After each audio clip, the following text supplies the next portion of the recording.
Okay, let's dive into this. Imagine this scene. You've got this glamorous New York couple, high society, everything looks perfect on the surface. But then they get involved in wife swapping, Right, quite a setup. and it ends incredibly with a brutal murder. So a big question we're tackling today is how does an arrangement like that, so unconventional, just spiral into absolute And it's tragedy? it's a really stark contrast, isn't it? You have this like polished image, success, sophistication, and then underneath choices that lead straight to violence. It's jarring. Totally. So we're talking about Stephen Schwartzman, big name in business, and Right. his wife Nicole, who was pretty prominent in the art world herself. Yeah. Married 12 years, looked solid. Seemingly stable, yeah. Then 2012, they meet Alan and Vanessa Winchester, charity gala. And apparently the four of them just clicked instantly, became really close friends. That initial connection seems key. Definitely. So our mission here in this deep dive is to really unpack the information we've got. We want to understand how these relationships shifted, what the motivations were, and how it all led to Nicole Schwartzman's shocking death. We'll really be digging into the, let's say, unintended consequences of their whole experimentation. Stepping back a bit, it really shines a light on how introducing these complex, sort of non-traditional dynamics into relationships, even ones that seem stable, can have outcomes that are just really hard to predict Yeah. or control. So the starting point, it seems, was the Winchesters, Alan and Vanessa. They're the ones who suggested wife swapping. How do they frame it? They pitched it as like an adventurous way to add some excitement. And Stephen and Nicole were, well, intrigued at first. They actually agreed to try it. It's interesting the source material says they saw it as a natural extension of their friendship based on respect and trust. That phrasing, natural extension, is fascinating. It almost downplays the inherent risks and complexities, doesn't it? Trust is complicated, especially when you push boundaries like that. Exactly. What were the boundaries? And this wasn't just a one-off thing either. Their curiosity turned into like regular meetups centered around the swapping. So it became normalized within their group. Yeah, and the lines between their personal lives, their professional spheres, they got really blurry. The Yeah. sources suggest the Winchesters were pretty influential in leading them down this path. Well, that makes sense. Repeated exposure, mutual agreement within a small group. Yeah. It can definitely make behavior that seems, unusual from the outside feel completely normal inside that circle. That shift in their shared norms probably played a huge role. Okay, but then things take a pretty serious turn. Around 2017, Nicole and Alan, remember, they're swapping with their spouses present. Technically, they start developing real, deep feelings for each other. Ah, so the physical side fostered something more. Exactly. They began meeting secretly, stolen moments, growing intimacy, way beyond what they had with Stephen or Vanessa. And crucially, Stephen and Vanessa had no idea this deeper connection was forming. That just highlights the really intricate link between physical intimacy and emotional bonding. You can set out rules, intend for it to be just physical, but, well, human connection doesn't always follow the plan. The secrecy alone tells you they'd left the original agreement behind. Apparently, even Nicole and Alan started questioning it. Like, were these feelings real or just a product of the whole situation? Their encounters became more passionate than, what they experienced with their own husband and wife. Hmm. But Stephen and Vanessa, still oblivious, still doing the swaps, not realizing their partners were getting seriously emotionally invested elsewhere. The initial, maybe, thrill of the experiment was now, well, it was paving the way for disaster, basically. It really speaks to how hard it is to compartmentalize intimacy. What starts as one thing can trigger much deeper responses, create needs you didn't bargain for. And then, boom, March 5th, the whole thing just blows up. Nicole reveals she's pregnant, Oh, wow. and Alan is the father. The sources describe the scene as just incredibly charged. Vanessa, Yeah. pure rage, betrayal. Stephen, shock, hurt.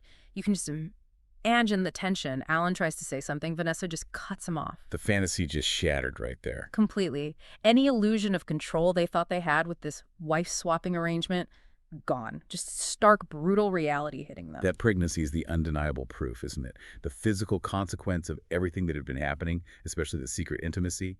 It forces everyone to face the reality of the entanglements.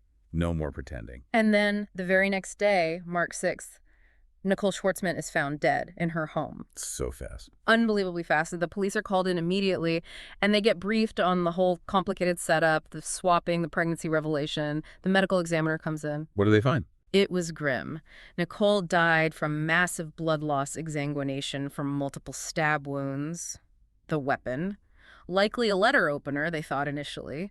But the scene itself was described as organized. Organized, meaning what exactly? Meaning no signs of a break-in, no obvious struggle marks around the room suggesting the killer wasn't a stranger. It pointed towards someone Nicole knew, someone who could get into the house easily, maybe even someone who planned it. That narrows it down immediately. Points to someone in that inner circle. Right.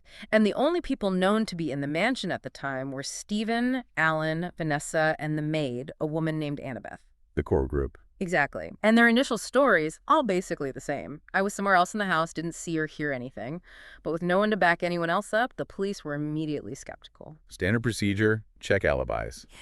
But if everyone claims ignorance in different locations, yeah, that raises red flags for investigators. Then you have Annabeth, the maid. Her first story was, well, a bit dramatic. She says she heard Nicole arguing with someone she didn't recognize. Then she claims she saw the stabbing happen by this unknown assailant who then just fled, and then she alerted the others. That sounds convenient. The police thought so too. They described her account as sounding rehearsed, evasive. They suspected she wasn't telling the whole truth. Yeah, investigators look at how someone tells a story, not just what they say. Too polished, avoiding details, those are warning signs. Then the autopsy report lands. Two big things. One, confirmation Nicole had been in a struggle, contrary to the initial scene assessment. And two, confirmation of the pregnancy. Okay, so there was a struggle. Yes, but the absolutely crucial piece of physical evidence came from a tiny fabric thread. It was found embedded in a wound on Nicole's hand. Forensics matched it What? to the fabric of the living room couch in the Schwartzman house. Wow, okay. So the killer was definitely in the house, likely in the living room at some point near the time of the murder. The thread gets transferred during the struggle. Exactly. That tiny thread placed the killer right there, inside. That's incredible forensic work. Such a small detail. It really is. So the investigation ramps up. They re-interview Stephen, Alan, and Vanessa separately the next day. And guess what? Their stories start changing. Inconsistencies start popping up about the night before. Stephen said he was working late in his study. Alan claimed he was upstairs watching TV. Vanessa supposedly reading in their bedroom. But Annabeth, she changes her story slightly. Annabeth. She now says she did see Vanessa and Nicole arguing earlier that evening, and later she saw Alan with Nicole. Okay, so the initial, everyone was separate, alibis falling apart, conflicts emerging. Big time. And then Annabeth drops the real bombshell. The police are pressing her about why the Winchesters were over so often, probing the relationships. She hesitates, and then she tells them about the wife swapping, the regular arrangement. Whoa, that must have completely changed the game to the police. Absolutely stunned them, apparently. It shifted everything.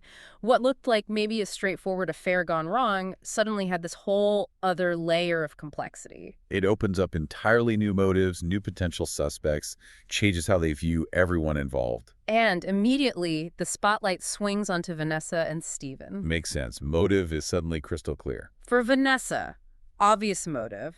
Jealousy, betrayal, her marriage potentially destroyed by this pregnancy with her husband's child. For Stephen, betrayal too, his wife's infidelity, the pregnancy.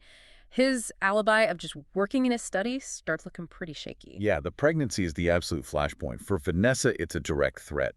For Stephen, it's a massive breach of whatever trust existed within their arrangement. So police bring them back in, heavy questioning, focusing on these motives. They get DNA samples from both Vanessa and Stephen. This must be it, they're thinking. You'd think so, but here's a twist. The DNA tests, they come back negative. No matches. No physical evidence tying either Vanessa or Stephen directly to Nicole or the crime scene. Nothing.